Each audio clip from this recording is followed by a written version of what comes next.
Okay, let's dive right into this explainer.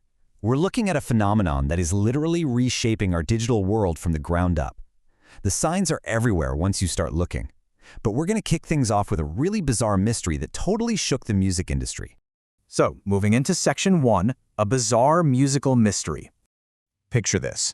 Imagine waking up one day to messages from fans congratulating you on your highly praised, brand new album. There's just one problem. You didn't make it. You haven't recorded a single thing. Well, that is exactly what happened to award-winning English folk singer Emily Portman when a fan messaged her about a supposed official new release called Orca. The truly creepy part here? Emily hadn't sung a note of it. As she looked into it, she found this eerily accurate 10-track album sitting right there on her verified Spotify and iTunes pages. The song titles perfectly matched her specific folk style, but the audio completely lacked any actual human creative input, making it sound pristine but totally vacuous. As she put it, it was music that was evidently AI-generated, but it had been cleverly trained, I think, on me. Really creepy. And get this, Emily wasn't an isolated case. Not even close. A massive, coordinated wave of fake tracks hit the verified profiles of all sorts of established musicians. We're talking big names here, like Americana artist and Taylor Swift producer Josh Kaufman, Wilco frontman Jeff Tweedy, Father John Misty, and, incredibly, even deceased country singer Blaze Foley. The sources point out that a lot of these fake tracks shared weirdly similar AI-generated artwork and bizarrely credited a single phantom songwriter named Zion Malik Mahartika. It was a complete mass infiltration. Which brings us right to Section 2, defining the slop era.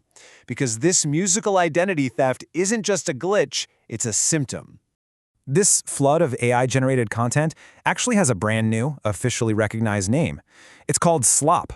In fact, it was just crowned the 2025 Word of the Year by both Merriam-Webster and the American Dialect Society. Slop is basically defined as low-quality, high-quantity digital content usually churned out by generative AI.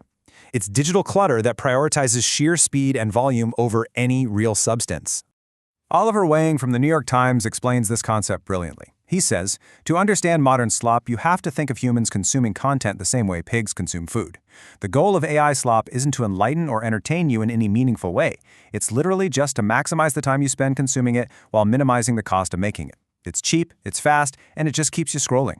Academics are actually deeply studying this now, and they've pinned down 3 core properties of slop. First up is superficial competence. It looks fine if you just give it a quick glance. Second is asymmetric effort. It takes a machine almost zero effort to generate this stuff, but it takes us humans a massive amount of effort to sift through it or debunk it. And third, mass producibility. Because it's automated, it can be pumped out in infinite, relentless quantities. All right, moving on to Section 3, the slopification of everything. Let's see how far this really goes. Because slop is infiltrating literally almost every corner of our lives. In Science, a legitimate peer-reviewed journal actually published a generated image of a rat with completely nonsensical, bizarre anatomy. Over in events, thousands of real people showed up in Dublin for a Halloween parade that didn't even exist. It was totally hallucinated by an AI event listing site. In books, we are seeing dangerous AI-generated mushroom foraging guides on Amazon filled with deadly misidentifications. And on kids' YouTube, reports show that up to 40% of recommended videos are AI-generated nonsense, featuring wild stuff like horses hatching from eggs. Slop is actively replacing authentic, safe information everywhere. And of course, we absolutely cannot forget the tasteful absurdity dominating our social media feeds. You've probably seen the famously bizarre shrimp Jesus images going viral on Facebook. Nobody is making these as profound art. They're generated purely to hack the attention economy, exploit the algorithms, and gather likes from unsuspecting users, just to monetize the engagement. Let's jump to Section 4, following the slop money. Why exactly is the internet being flooded with all this material? Well, to understand that, consider the number 99,000. That is the staggering number of new songs uploaded to streaming services every single day. And hiding right inside that massive ocean of daily content is a highly lucrative underground digital economy. It is the absolute perfect cover for automated grift. The financial reality here is pretty stark. On one hand, you have the slop profit motive. The sources highlight a case where a single man in North Carolina allegedly pulled off a $10 million AI music wire fraud conspiracy, using bots and hundreds of thousands of AI songs just to farm royalties. But on the other side, you have the human cost. Real independent artists like Emily Portman are having their hard-earned streaming royalties siphoned away, and they have to fight for weeks just to get control of their own digital profiles back. This profit grift is perfectly captured by a supposed band named the Velvet Sundown. This indie band had absolutely zero live performance history, no real social media footprint, yet somehow they racked up nearly 1 million monthly listeners on Spotify. When rival platform Deezer flagged the band's music as 100% AI generated, it spiraled into this layered art hoax where spokespeople admitted it was fake, then claimed the admission itself was fake. But underneath all the hoax layers, the algorithm just kept feeding it to listeners, and the engagement kept rolling in. Now, beyond direct financial profit, there is also political engagement farming. Political actors across the entire spectrum are using slopaganda as cheap, fast, on-demand fodder.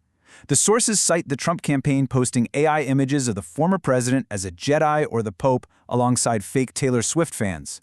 During Hurricane Helene, influencers pushed totally fake AI images of a little girl with a puppy in floodwaters to drive a narrative. During a U.S. government shutdown, Sora-generated videos showed completely fake riots. And in the Gaza war, both sides have utilized fake-generated images to exaggerate support or evoke sympathy, all while avoiding giving away real tactical intel. It's all about farming engagement. Which takes us to our final section, Section 5, the future of creativity. Let's talk about what this means for us. Remember that concept of asymmetric effort we talked about earlier?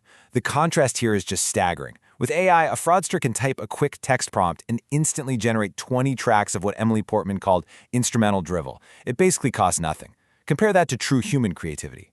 Emily is spending 10 years and an estimated £10,000 to lovingly write, record, and produce her next genuine solo album. She's paying real musicians, producers, and taking the time to craft something real. And this hits at exactly why artists are so distressed right now by the slop era. It's just like musician and producer Josh Kaufman observed after he was targeted by AI fraudsters. He said, "This is the thing that we do, right? This is the signature of our soul, and that someone else can walk in there and just have access like that, it is disconcerting." The fact that a machine can just fake the signature of a human soul so easily is a deeply unsettling reality. Which leaves us with a pretty critical, lasting question for all of us as we navigate this wild new digital reality. As the algorithms inevitably feed us more and more of this cheap synthetic slop, how are we going to manage to filter through all that noise to actually find the genuine signature of the human soul?